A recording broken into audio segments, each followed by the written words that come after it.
Okay. Good morning. Yes, good morning, everyone.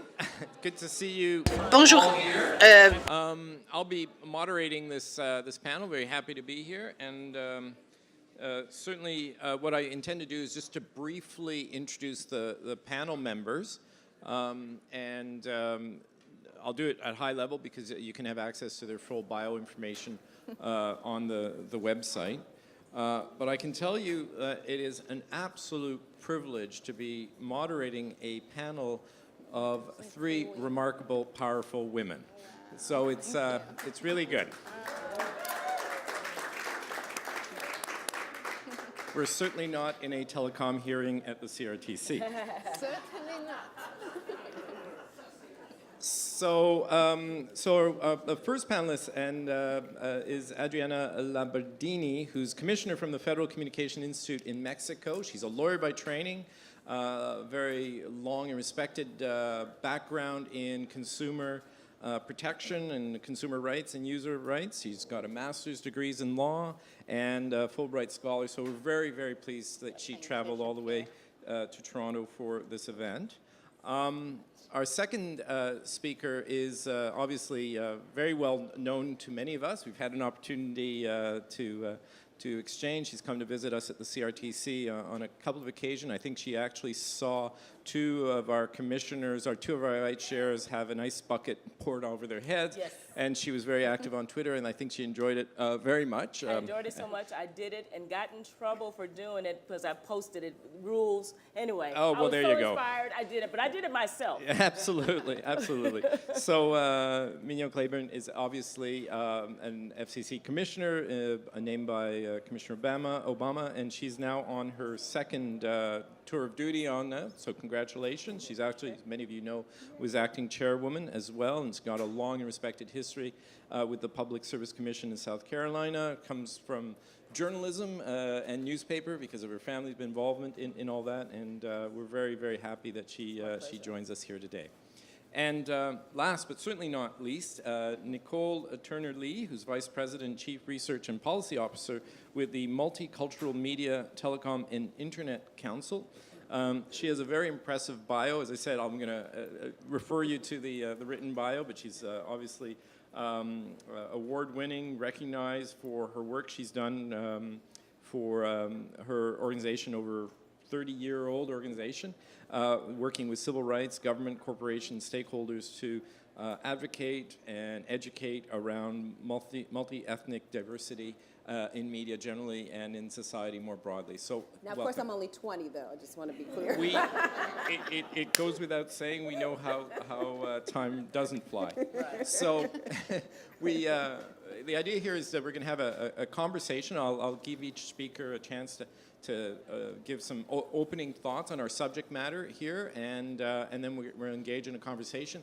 And I'll ask people in the room if they want to participate, ask questions a little later on, and we'll try to do that in the normal course. But here's an opportunity to talk about the issue of discoverability, more from a public policy perspective, the role that governments, regulators should or should not have in this area to make sure that the public good we usually are concerned about continues to be present. So I'm going to turn first to Adriana, who's going to tell us. Now, some of you may not know, but her organization is been subjected or created with a very, very important public policy goal. They are now enshrined in the Mexican Constitution as an institution, which is, it shows how important media is very important. I don't know of a lot of countries that have done that. So perhaps I can start off by asking you, how's that going? Because you've got new converged responsibility, and how do you see these issues of discoverability from where you sit? Okay? Okay. Go ahead. Thank you, Jean-Pierre. Thank you very much to you, to CRTC, for this wonderful opportunity to address this very, very important issue of discoverability in the context of a million of issues we've been dealing with since 2013, when the Federal Institute of Telecommunications, as Jean-Pierre said, was created by constitutional provision. in the context of a total reform, the legal and institutional reform for telecoms and broadcasting in Mexico, where both competition, access, plurality, quality services, penetration of broadband were and are badly needed and need to be pushed through both public policy, eliminating barriers to competition. We have very highly concentrated markets, both in broadcast and telecom, and of course, through regulation, with asymmetric regulation for incumbents, through making licenses easier, not only for commercial TV and telecoms, but also in a very innovative scheme of licensing. We are pushing for community and indigenous radio and TV licenses that are addressed for nonprofit organizations willing and wanting to issue contents for communities in their own regional ethnic languages that are also nationally recognized. So for the last 2 years, the Institute and my colleague commissioners, it's a board of 7 commissioners, nominated after a very competitive process by the President of Mexico and ratified by the Senate. We've been passing a number of pro-competition rules. We are also not only the regulatory agency for these 2 sectors, but also the antitrust, the competition authority. So, and I think when it comes to discoverability, another way to address it, not only with incentives and tools for users, but also through ex post investigations where there is anti-competitive behavior would be interesting. I give one example. Like 4 years ago, I bought one of the first smart TVs. It was Sony TV. And first thing I see is this remote control, brand new, with a big red button saying Netflix. Well, that enhances discoverability for one single OTT. If I extrapolate that to other coming OTT services, they could have a claim of being discriminated and being taken out of the market by some discriminatory practice that could be addressed, exposed through competition proceedings. We also want to make sure that spectrum, because what are the enablers of all this abundance? In Mexico, the first thing before discovering, we want to make sure everyone has an option, everyone has abundant content.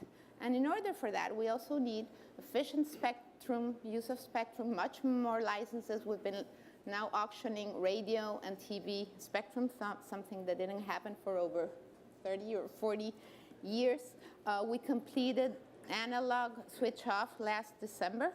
And so that liberated 700 band, which we'll be using entirely for 4G mobile services that also enable much more content now that we made a recent survey in Mexico, and most of the content downloaded online is downloaded in mobile devices, a very high percentage.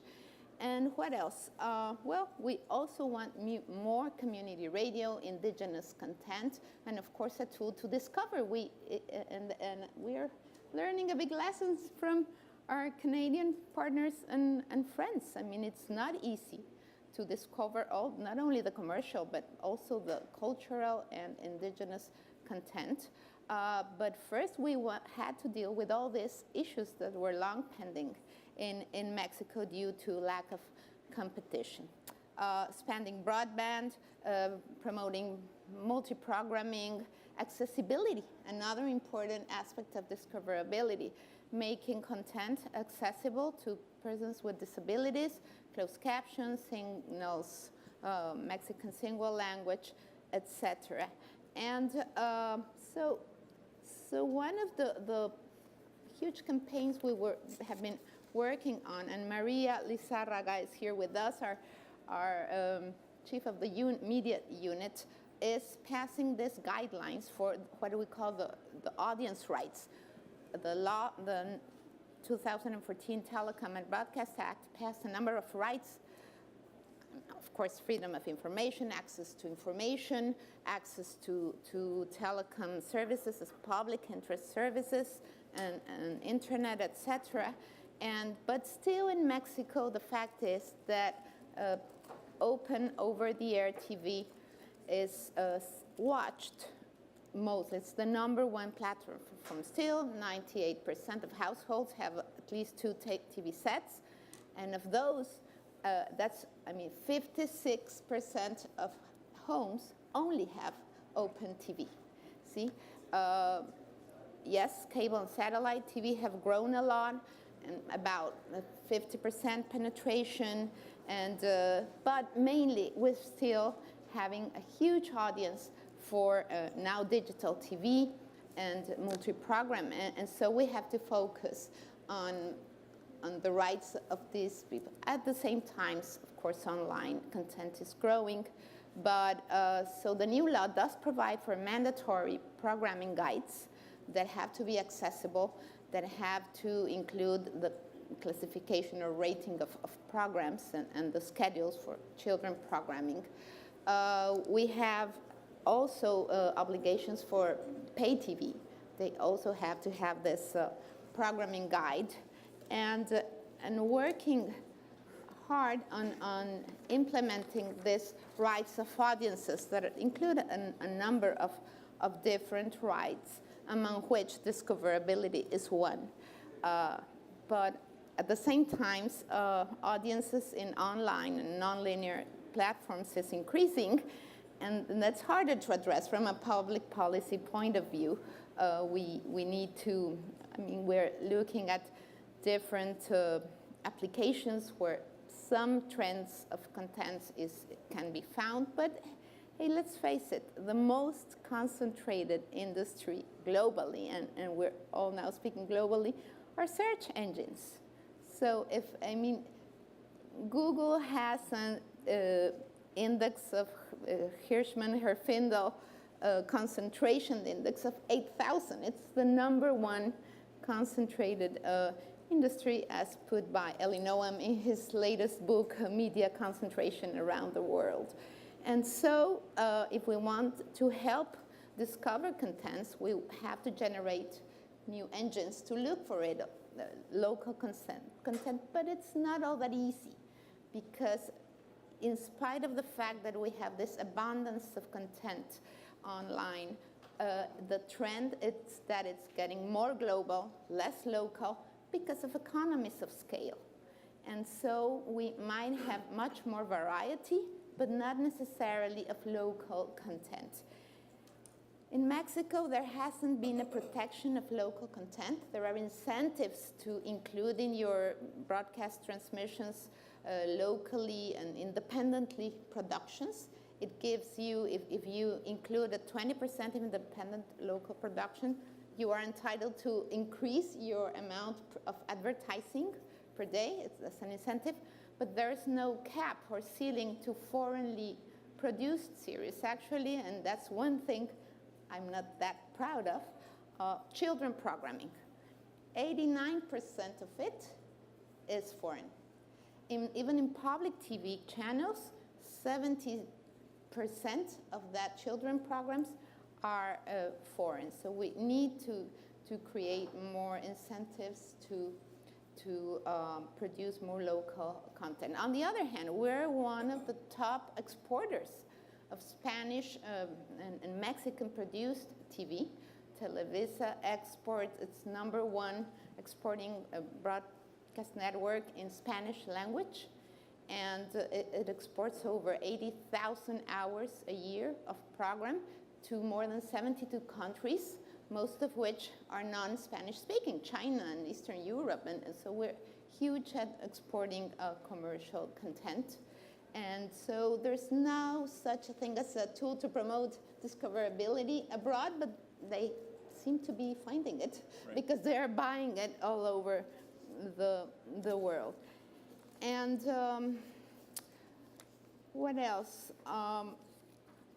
what do Mexicans watch when it comes, for instance, to pay TV?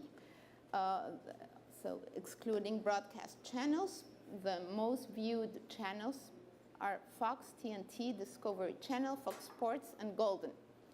And what's the last one? Golden movies, the classic oldies. Those are the 5 channels distributed either by cable or satellite, most viewed. But second to are Channel 2, which is like the most watched channel, which is mainly Mexican productions of serious soap operas and etc. You said serious soap opera or series soap opera? Any serious soap opera. and so yes, it's a challenge and we're working hard on more than regulating, finding the incentives for more local production. We have been great lately in film industry, documentaries. Mexico is such a rich country in culture, in food, in our history, in archaeology, in anthropology, that there must be a way to produce and make profitable local content with this cultural richness we have. I guess part of discoverability efforts will have to come from, market solutions when it comes to nonlinear. But there is, of course, a role we have to play, which we're just awarded in Geneva at ITU for our tools in helping consumers find the best deal in mobile services, comparing plans and packages and quality and price. And so the same we can do when it comes to content, whether it's for children, adults, all different genres of programming. And also we have now logic channeling policies that also enable and make it easy to find your digital preferred channel throughout the nation, and so you don't have to change what's the channeling number. It's a virtual or logic channeling system. And so this is a bit of an overview in the context of first creating all the enablers of this abundance and plurality. We want to measure plurality. We want to measure what the viewers are watching, and we have issued a number of studies regarding children programming and the online program trends. First of all, are movies and music. There's a lot of video clips being watched, listened to by people in Mexico, and then deal at the same time with commercial and non-commercial content discoverability and competition. We believe is a big enabler, but also public TV, which we are also licensing much more public and making sure they have new criteria. What is public TV? It used to be government TV, to be honest. That is not public TV. Right. We want them independent editorial boards, citizen participation, and we are passing also guidelines on what we will consider as public TV with an independent governance rules to make sure that the citizens at the local level are participating in their local media as well. Right. Well, that was, a lot is happening, I know, in Mexico, yes, I'm even more honored to know that you've made time to join us here, because I can't imagine that regulatory agenda being anything simple. Right. But I've got dozens of sub-questions to unpack that, but why don't we just keep setting the stage, and I'll turn it to Mignon. And obviously the United States, often the epitome there is you rely on market forces, the strength of Hollywood, yet there's this FCC proposal to unlock a set-top box. I hadn't heard of it. Yeah, so maybe you can tell us how you come to this issue of discoverability. And So, thank you, Mr. Chairman. You know, one of the things that when I was listening to my colleague speaking, it's so appropriate that you named the conference and some of the subtitles and sub-themes. I was at the first session. The two things that stuck out to me in this context is discoverability to discovered, and that the inventions that were created are no longer used as originally intended or proposed. When I think about those two streams of thought, that really explains what's going on in the U.S. from a regulatory standpoint, regardless of the platform, regardless of the bucket in which we are speaking. But we're speaking more content, and you're right, Mr. Chairman. We take a more hands-off approach when it comes to that, with the exception, particularly on over-the-air TV, when it comes to children or what we call a family hour. Other than that, it is an incredible cornucopia. I just like saying that word, actually.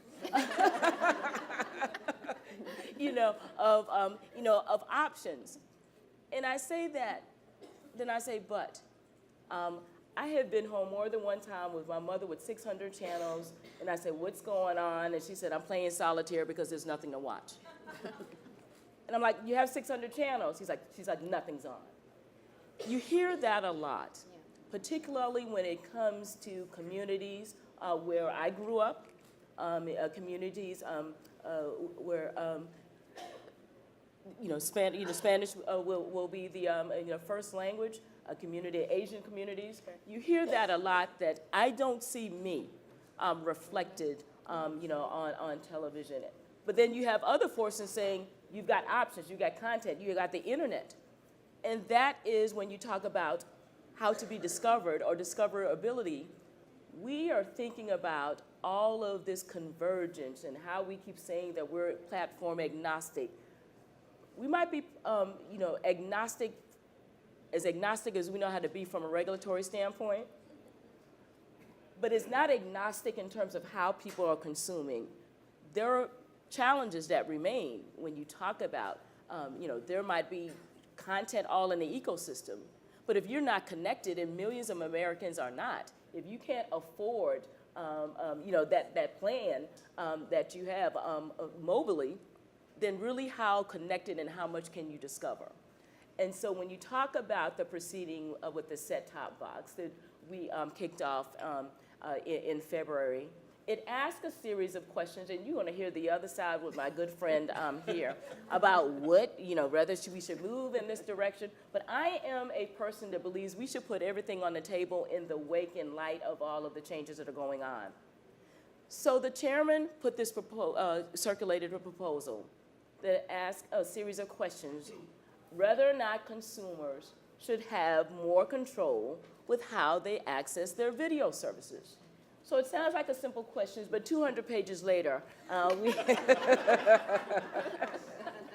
So what you will see here is a series of questions addressing the display and selection and use of programming. It asks about the development of more user-friendly interfaces, whether we should be opening the market to additional platforms that are not under the purview and management of that particular single distributor.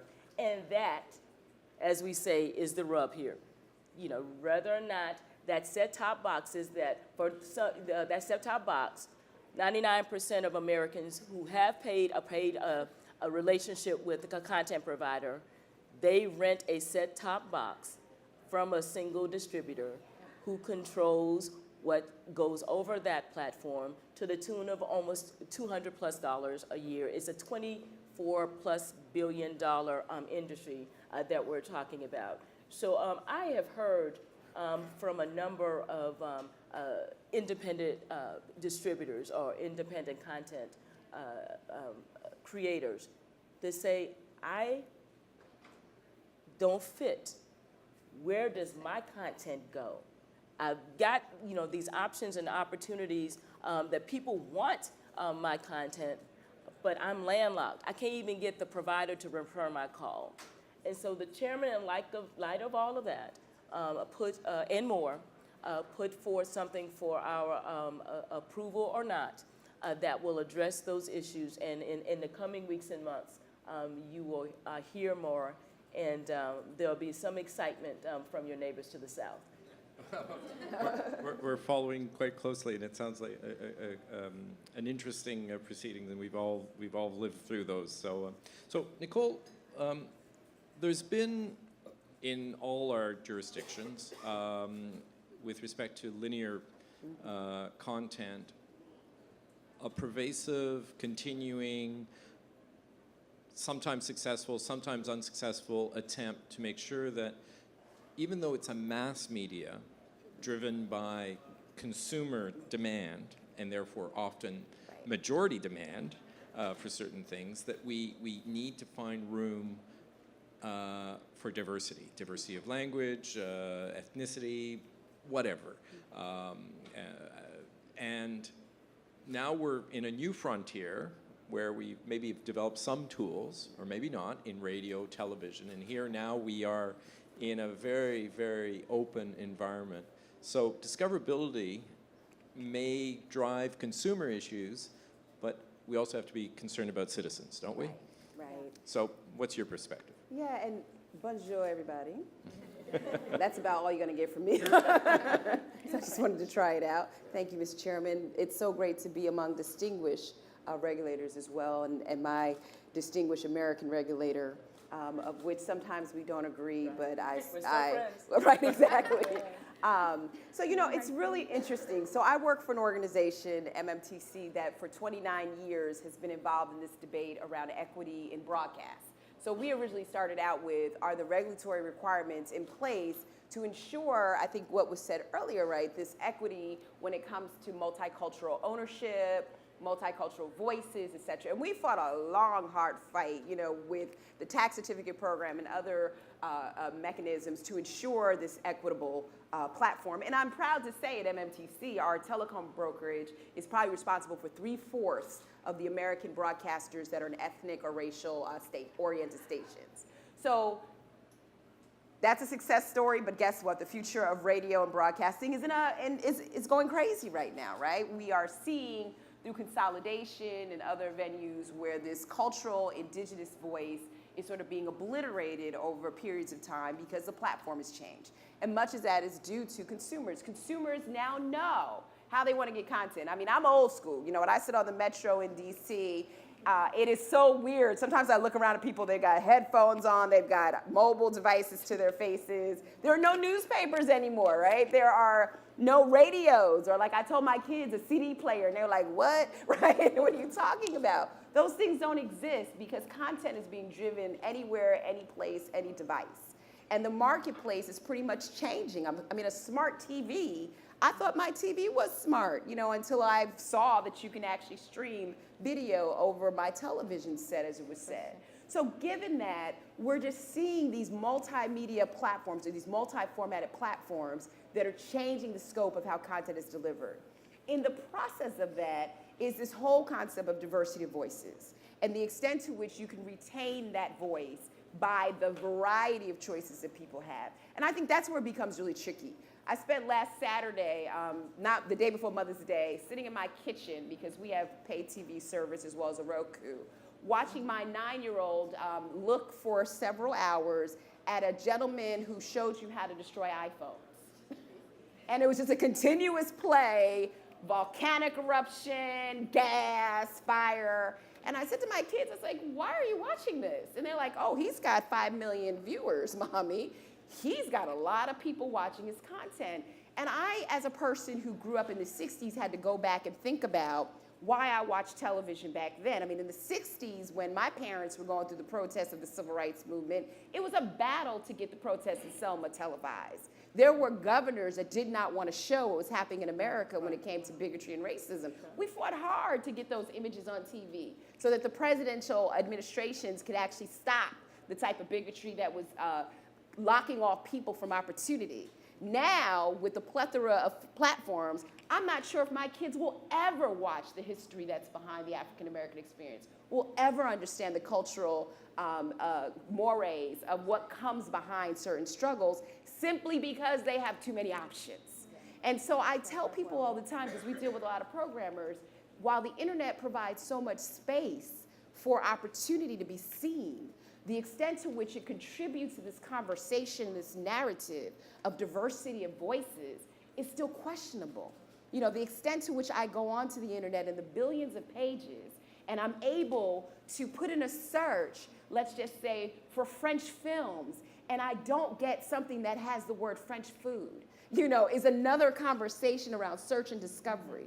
The ability for me to go deeper into the internet, and just commenting just briefly on the set-top proposal, I mean, we feel that the chairman and the commission is right when it comes to the changing nature and landscape of how people access content. But we also feel strongly is, let's not shift the future of TV to the sacrifice of people who fought hard to be televised in the 60s, the people who fought hard to have an independent place in programming, diverse and independent programs. How do they make money off of this model, right? Who subsidizes it? Will it become, again, the battle between against the person who is 5 million subscribers showing how to destroy an iPod or iPhone, one of those things, versus, you know, the ability to tell a very authentic story. And so one of the areas that we've tried to work closely with Commissioner Clyburn's office is just raising awareness about that. In just a few years ago, when everything went digital, just another example, with newspapers. There were local newspapers in local communities. Now, I don't know about you, but I get all my news on Twitter. I get all my news via this, but guess what? That comes at a cost to that local newspaper or courier that actually talks about what's happening within the vicinity of the Thompson Hotel. So we've got to think about those costs and how we put it at MMTC as we shift this paradigm, because localism and diversity are so important. We shouldn't pick winners and losers, and we hope that regulators share that concern. Is there a way? I mean, at MMTC, we constantly push our constituents to go online, but when we take the poll of who's ready to go online and switch from a model that's, you know, more linear-based or television-based, they're not ready. They haven't developed the technology. They can't fit the Android or the Apple platform. They're not ready. So they need that time to migrate into that space where we still retain, again, those voices. And I just leave it there. I mean, I'm so passionate about that as a sociologist, that we figure out ways to have it so balanced so that you don't have this media where it's so skewed towards one side, but you're not getting the facts about your experience. And when you talk about balance, you know, to me, this is very tricky. Yes. And I know this is very obvious, but it's very tricky. Yes. Because balance is in the eye of the beholder. Right. And balance, when you're talking about trying to balance the needs for us, for 320 plus million people, 50 million or so have disabilities. Yes.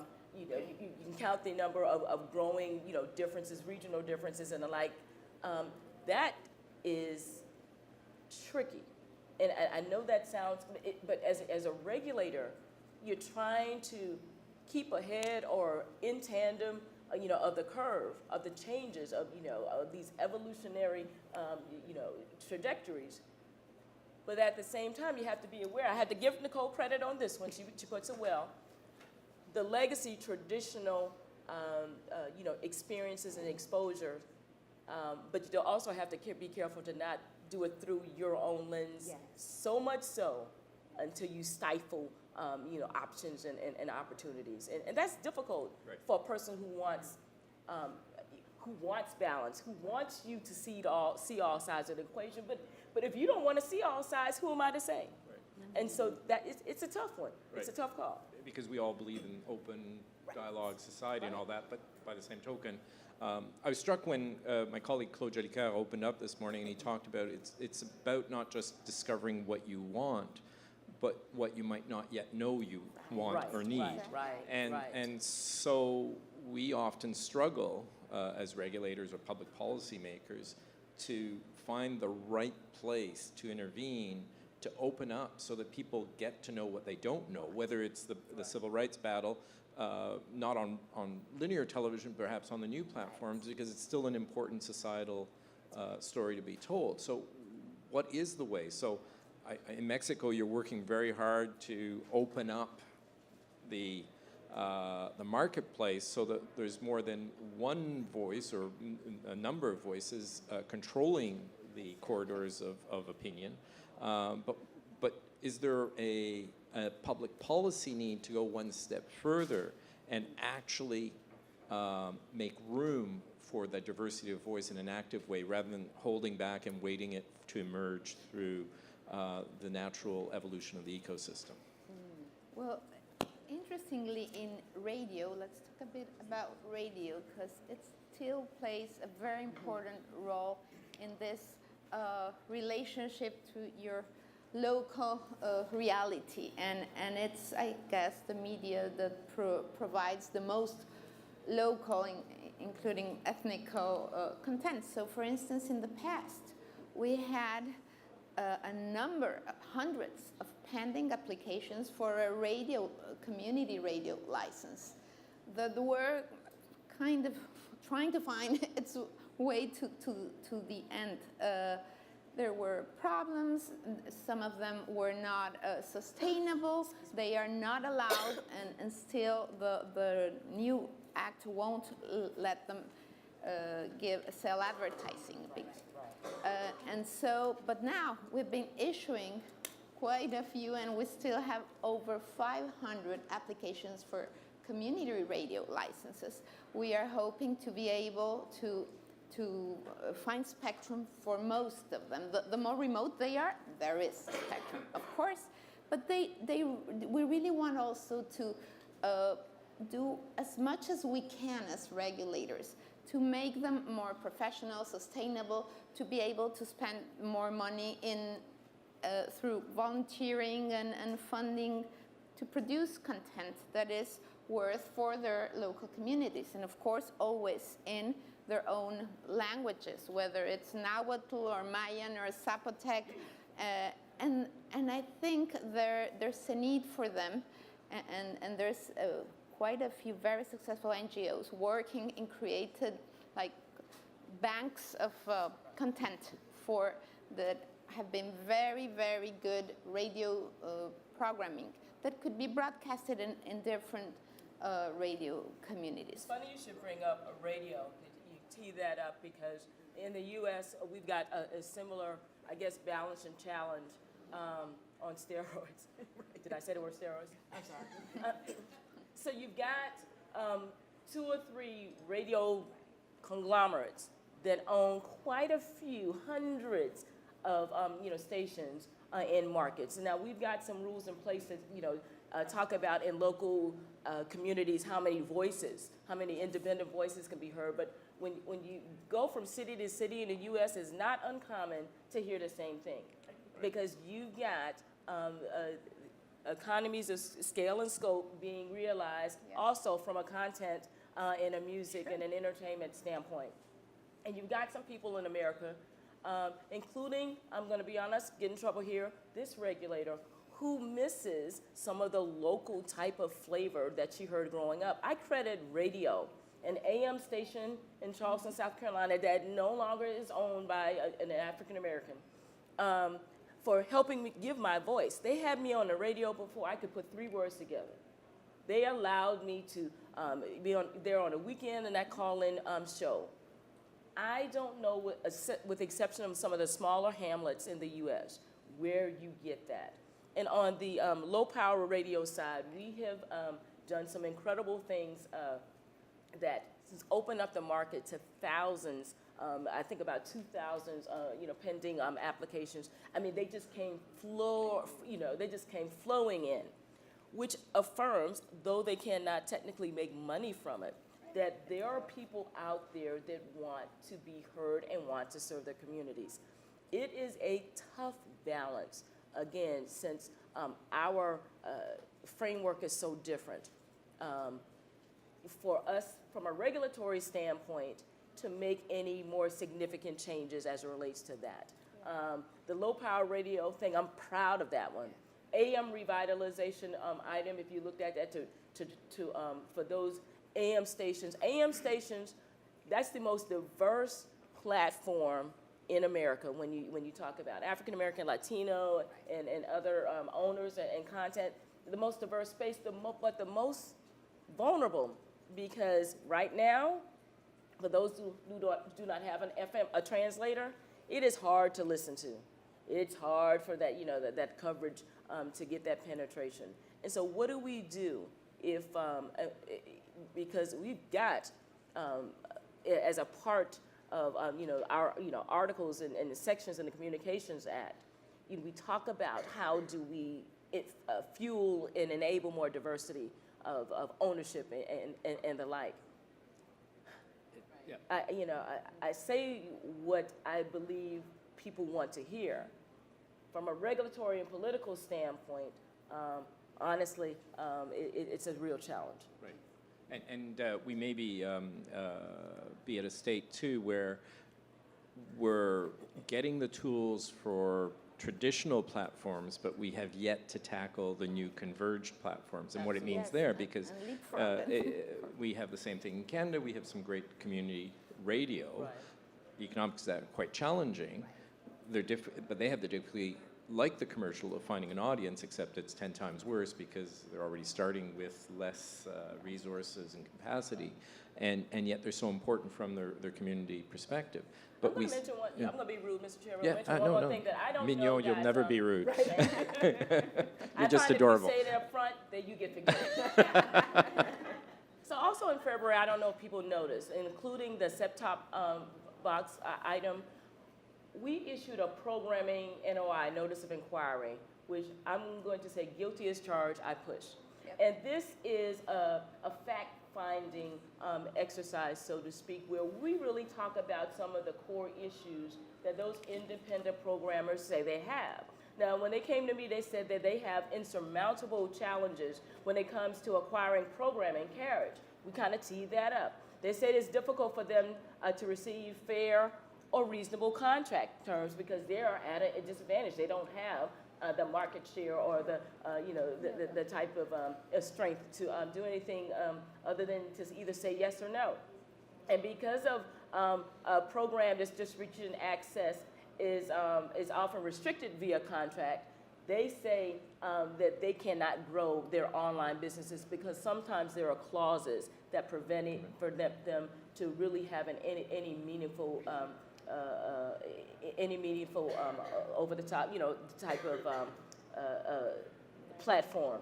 And so we're talking about that, and we're tearing that up. And we had a couple of workshops, and we're going to figure out what next steps can we, if there are any, we can as a commission take. But we had the conversation and wanted you to know we will continue to have the conversation. And I think it's important for us to really look at the landscape and to say, is it broken, or if not, if it's broken, who's in the best position to move to the next step? Yeah, Nicole? Yeah, and if I could just add on, I think that's where the regulatory process, particularly for people like our group that represents constituents, what the commissioner is talking about, this notice of inquiry, was helpful to sort of lay out the record of where these views are. And I think as regulators, it's really imperative, particularly in such a changing marketplace. I mean, the internet has taken all of us by storm, honestly. It's transformed so many verticals, not just in the content space, but in transportation and in healthcare and in energy, right? In a way that, we're not even ordering, flagging a taxi, we're ordering it through our mobile devices. But I think where regulation takes that time to understand the forces that affect, I think, this convergence space, in addition to traditional media, it helps everybody in the long run. I always think of it this way. My mother or my grandmother still rely upon their sources of media. My kids, another source, and then I'm in the middle. And so as regulators begin to think through processes and rules and regulations, what the commissioner did with that NOI gave those voices an opportunity to start the discussion, as opposed to moving to this, rulemaking that becomes set in stone, that we then go back to evaluate the consequences on communities or more vulnerable communities that weren't factored in. And I think that's where good policy making actually comes into play, because you're allowing the forecast of what those projections are. Many of us, and I want to just go back to the radio thing real quickly, did not anticipate the decline in broadcast ownership among minority and vulnerable groups when the federal government in the US got rid of the tax certificate program. We went from over 1,000 to now we have like 3 full power African American stations in the United States. And that was a quick shift with regards to ownership. And I think, again, thinking through, much like the commissioner has done, what are those consequences beforehand just makes for good regulation and regulatory policy. The other thing is to what extent we will be seeing a major shift from massive markets, which are broadcast, to niche markets. Maybe as niche markets, there's more of an opportunity for local content, which anyway was viewed or listened to in a given community. And because also administering and sustaining spectrum fees and an AM station is very expensive when it comes to power and other fixed costs, and they could destine those resources better to develop local niche content through the internet. But as you said, they have to get ready to move on. They just got their broadcast license, and now they have to start thinking about moving to this other platforms, internet, radio, etc. But to what extent? And that, I think, the analytics and the big data we just heard about will be extremely useful to understand what are the audience's preferences and habits, schedules, but to seize the attention of viewers and keep it is the main challenge. I mean, after all, we have a limited time to listen and view, and so, but at least now we can have better measurements than we did with the Nielsen kind of ratings, which of course do provide a major source of marketing studies. So, right, and I just got a few more questions, and there are mics in the room, and we'll open it up to questions in a moment. But just before we get there, you know, regulators, governments, public policymakers have had traditionally tools to open up access from an ownership perspective, from industrial structure perspective, and the demand side, to make sure that people know what exists, has historically been more of a challenge. And I'm thinking in the context of discoverability, when you're not massively popular, but you may still be an important voice, how do you promote that? Because since 2012, I've been talking about being a promotionist rather than a protectionist. And how do we, in our various jurisdictions, to make sure those sub-voices in a larger national dialogue are promoted and find an audience? Views? Well, if you ask millennials, yes. I did ask my sons, and peer-to-peer spread the word is very powerful. Many of the videos, including YouTube videos, they find is through Facebook, through their friends, through peers, and it can get viral, and in a few days have millions of viewers.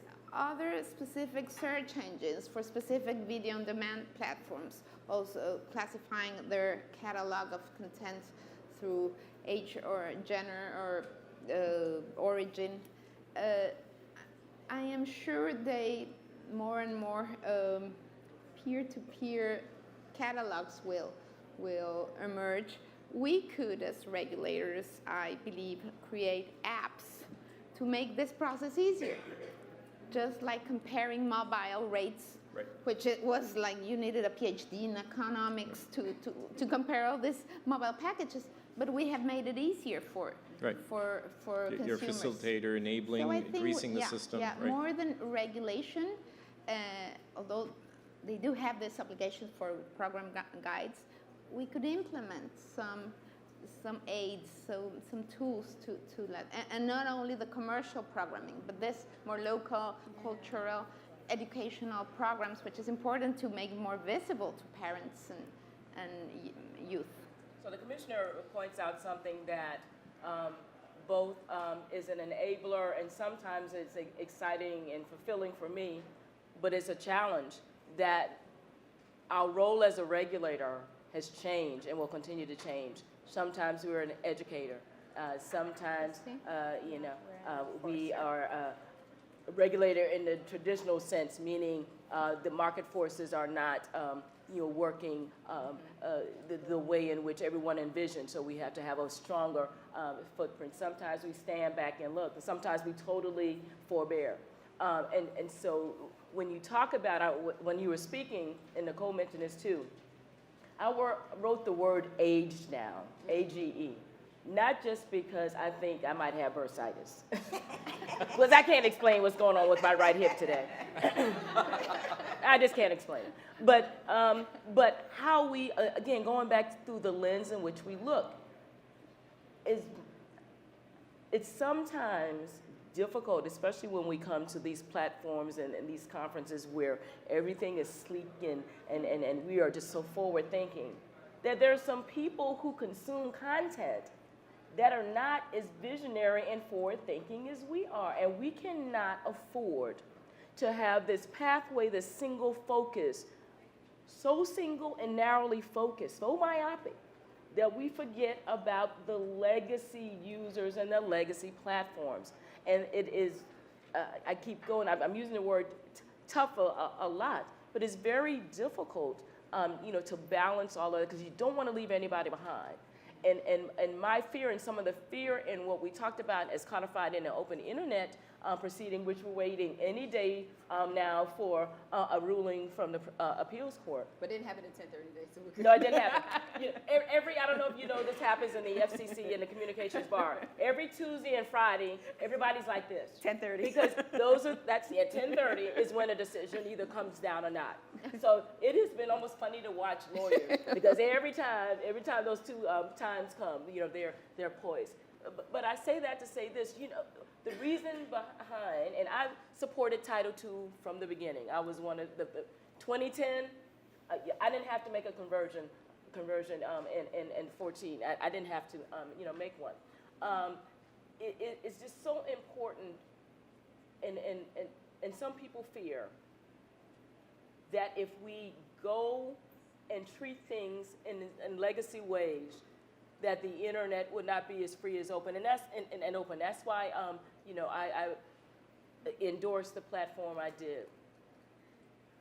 But we can't, I don't think, be so much focused on the future that we forget about how people consume information. They're cutting the cord, and that means two different things. From a mobile standpoint, households might be mobile only, or they might be cutting the pay TV cord, which means over-the-air television is as important as ever before. That's right. And if I can add on to that, I think being a non-regulator, so I look at from I love this idea, Chairman, that you pose, which is promotion versus protectionism, right? Because I think the marketplace has already sort of said how they want to get their content, what type of content that they want to get. They're telling us that. I mean, we cannot ignore the fact that the evolution of the marketplace has come very much in response to what consumers have wanted versus what government has done to intervene. But I think there's also, and I don't know if you're going to get to this question, so I'm going to kind of roll it in because of time.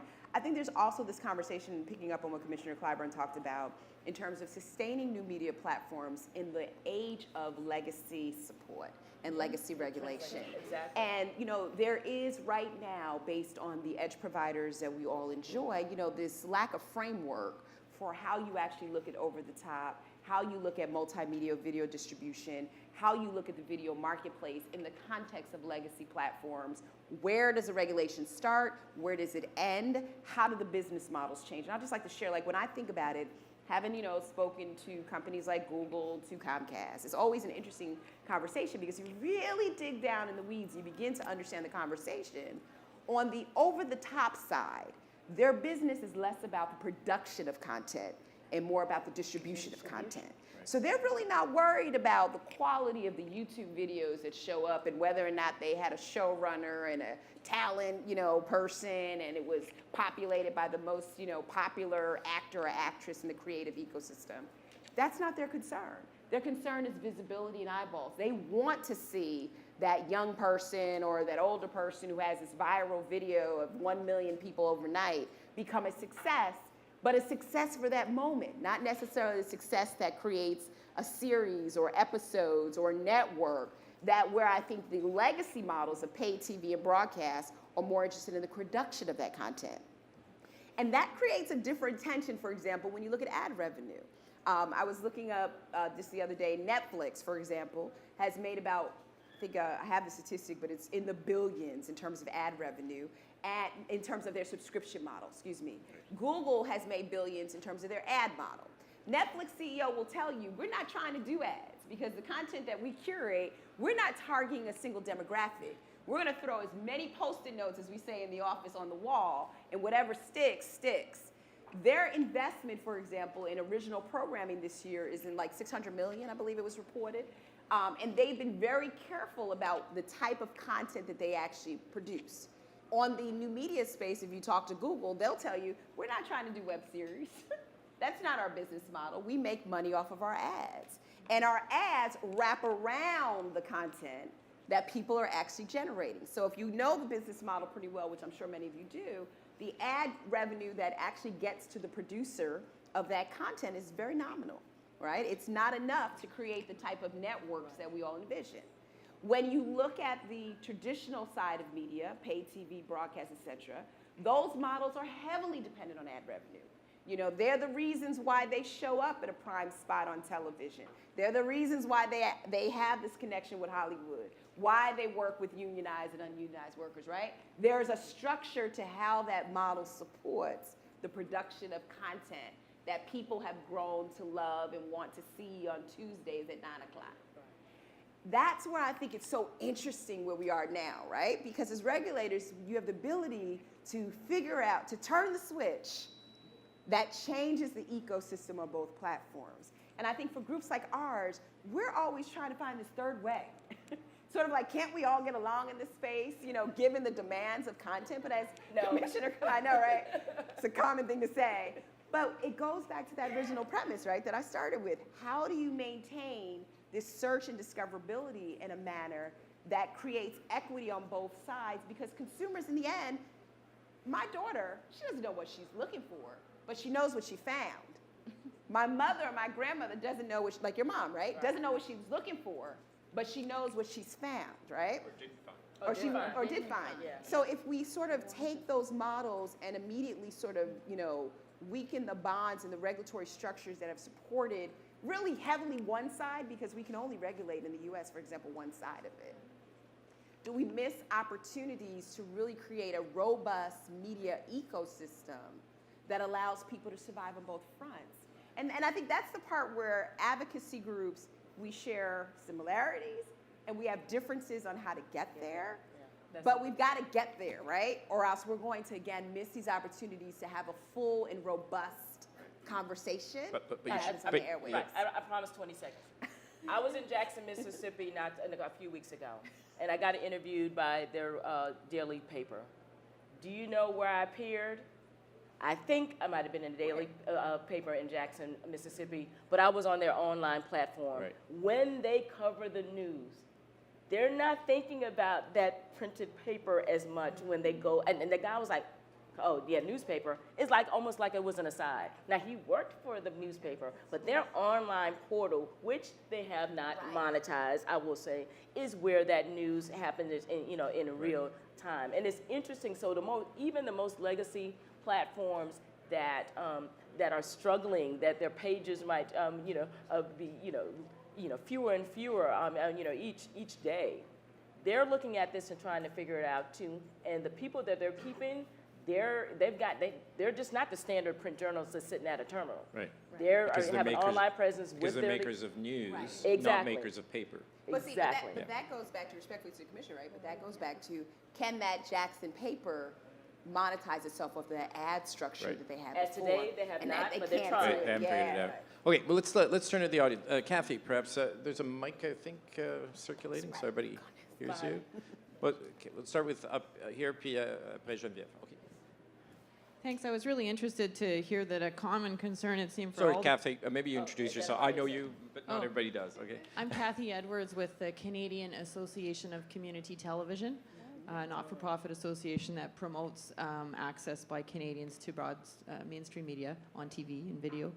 I was really interested to hear it be a concern of all of the panelists equally that local voices and also a diversity of voices be somehow maintained in this new ecosystem. And two of you mentioned opening the gates on community radio licenses in your country and how people are lining up to do that. I just wondered, neither of you mentioned the status of community television in your jurisdictions, and I just wondered if you might be able to share what's happening on that front. Well, in Mexico, it's definitely open, and it's a possibility under the new rules. The problem is capital expenditures. There's none yet. There's a lot of public TV stations, but not community-owned because it's expensive. And I wonder, had they not arise at this point, wouldn't it be better for them to gain access through multiplexing to other stations? It makes much more sense, this infrastructure sharing in the sharing economy. If they're going to spend all their very little capital in owning a station, wouldn't it be better to get and even get in the commercial channels through access? Access to multi-programming is not mandatory in Mexico, but it's completely flexible, and we encourage them to give the access to independent producers or community producers. If you have it idle, why not giving access? The other way is to, I'm sorry. We under law we have in favor of indigenous ethnicities linguistic rights. Commercial broadcasters are mandated to give certain time of their airtime for programming in indigenous of indigenous languages. They have not complied with this, but we have not received any complaints either. So I don't know whether there have been any actual formal requests to say, hey, I want 1 hour of your daily airtime to broadcast this indigenous content. We're looking to that more closely, but maybe that will be nowadays the way to go instead of setting up. And now, on the other hand, we have the spectrum, and we have this annual spectrum plans in which frequencies we are willing to either auction for commercial purposes or allocate to public and community. The frequencies are there, and this year there was interest in participating in TV, community TV. So maybe we will have our first community TV stations. So when I think about what you asked, I think about it in three buckets. I should have mentioned we do have a low power television. Did I go out? Can you hear me? Yeah, you Low power television, ecosystem. We do have that. Of course, we have our public broadcasting system, and we've got what we call PEG channels. Government, public education, education and government channels. I can't. Did I? Yeah, I think it's like that. You know what? I should know this. I just know it anyway. as PEG. You're the regulator. I'm just right, the... right. And that particular one was sort of a set aside on paid TV space for Right. ideally for local content to be had. Right.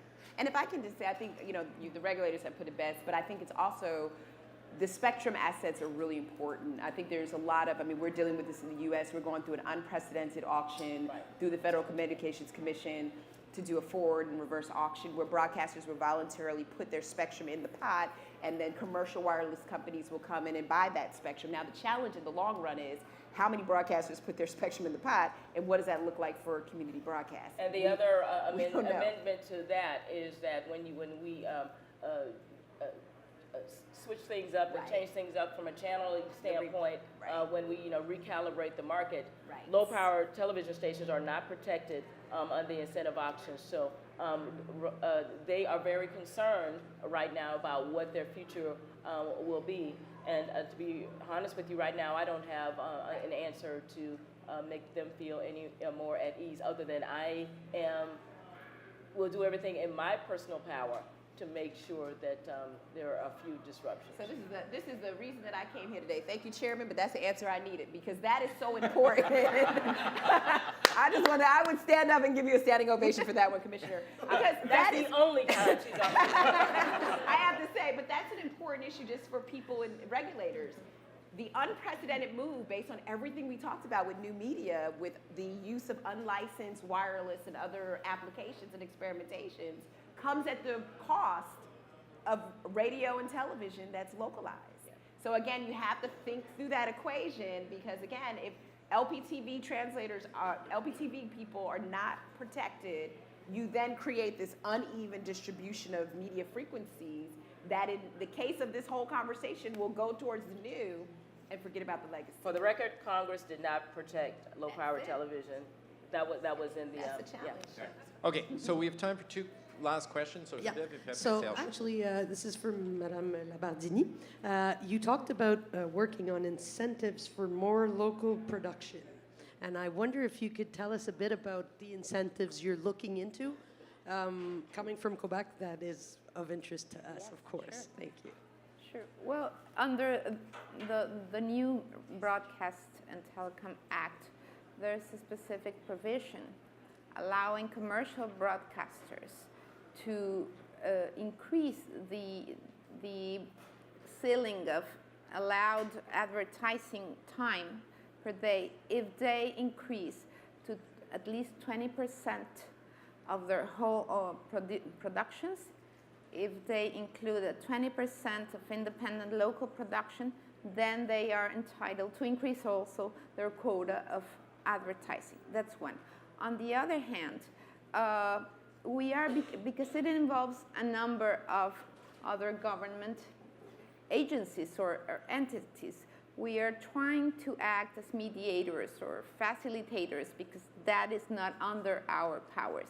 With the Ministry of Education, we have a commission for the rights of indigenous communities. And the Ministry of Interior, which interestingly also has certain powers when it comes to content. And also NGOs and academia, and of course, most importantly, our Ministry of Finance to see what kind of incentives, including subsidy, tax deductions, could be put in a basket to promote local content, and especially we're very concerned, I mentioned it before, about children programming. We need local children programming that is both fun and educational and addressing some of our national identity issues and cultures. And we already have very good programs of subsidies and tax benefits, but for filmmaking. And that has worked very well. Like Mexican films is kind of getting better and better.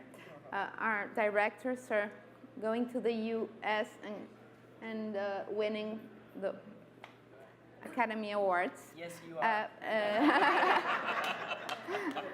But still, it's considered U.S. production because you know the criteria is who is financing the production.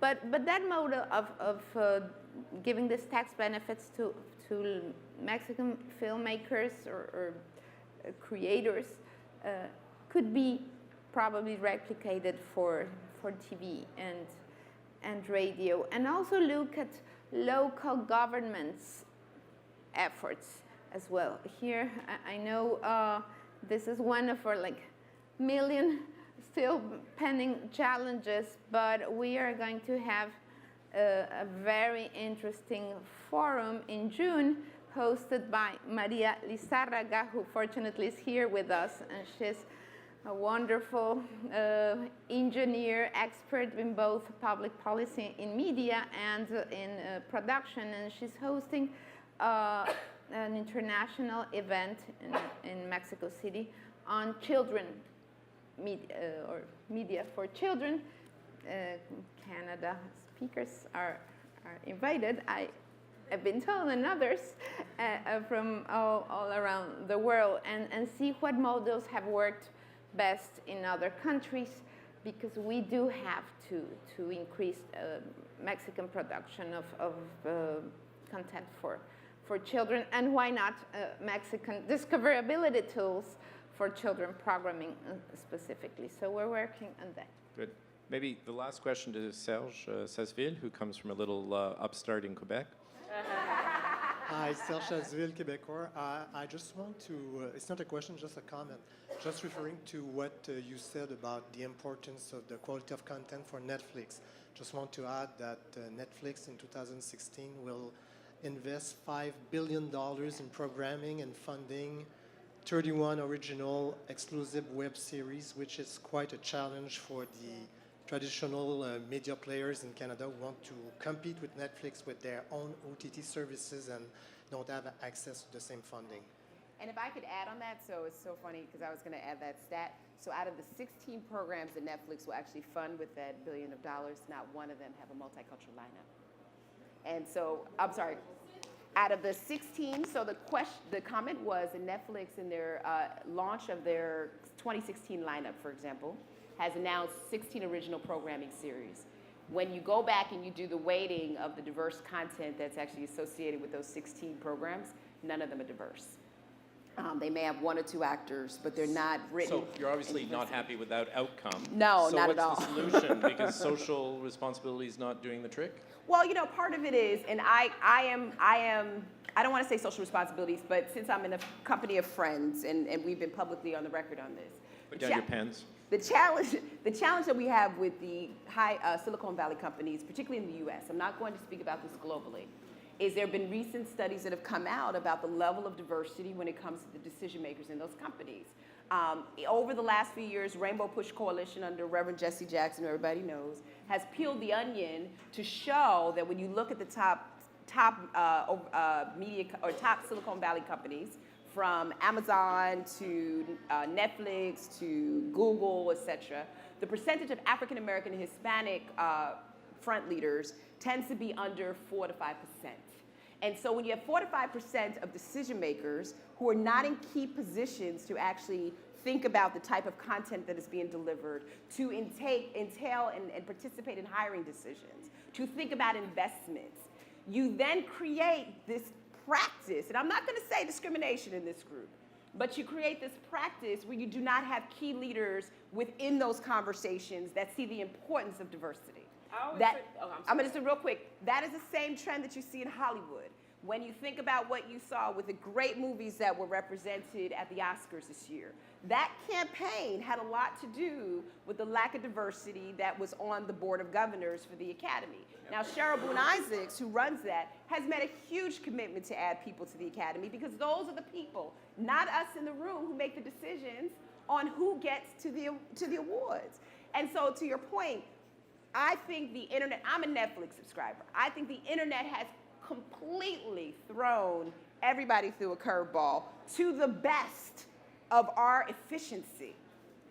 But you can't tell me that you cannot find a person of color, a person of different ethnic origin, a person who speaks a different language, a person with a disability, a person who brings a different color and understanding of the demographics of this global society in which we live into a leadership position, even if they're not in the, the engineering side, because we know that we have problems finding engineering. Right. You can't find a lawyer, an accountant, a secretary, a bookkeeper. And so I think, right, exactly. So we constantly put those companies, we're friends with them, but we put them on blast on that because when those kinds of news come out, last personal example, on Netflix, the story of Nina Simone came from a high school friend of mine, personal friend, who actually sold that documentary to Netflix that led him to the Academy Awards.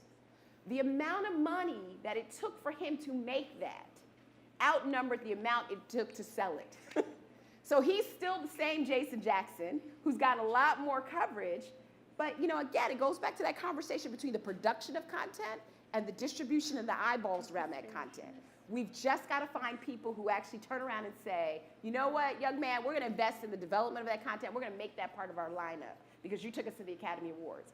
You can't do that when you don't have anybody around the table that can actually bring that opinion. Well, we can talk about green lighting, but one of the things I always say, and I've 20 seconds timing, I know is I'm that passionate about when all of the things that we're talking about, particularly the platform, and when you talk about hills and valleys that all have silicon in them. The one thing I will say here is that, I'm sorry, now you ate up my 20 seconds, is that when we talk about these platforms, these enabling platforms, they enable us to become more efficient and better at what we are organically. And if we are not organically inclusive, then we're just going to have these platforms that are just reflect what are and so these are the things. I am not in the content business. But this is Mignon Clyburn speaking. You've got, we all have to, think about what that means in terms of what drives people to adopt these, multi-layered platforms, what it means. And if you, not me, as a community, person, whether or not you think more enlightenment would be for the benefit of the communities. And that's the question. This is a public-private, regulatory, non-regulatory type of a partnership and an exercise. And we need to put everything on the table and have these conversations. And I'm glad to have been a part of this. And she can say that as a regulator. I can say what I said.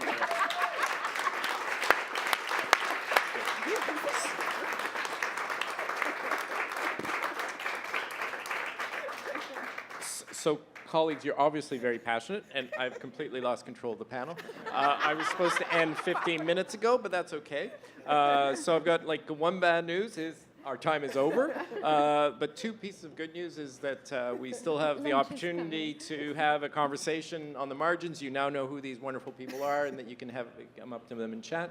And the other thing is it's recess time, and it's time to play right next door with all those gadgets. So thank you very, very much on all our behalfs. Thank you. It was a very rich debate. Thank you. Thank you.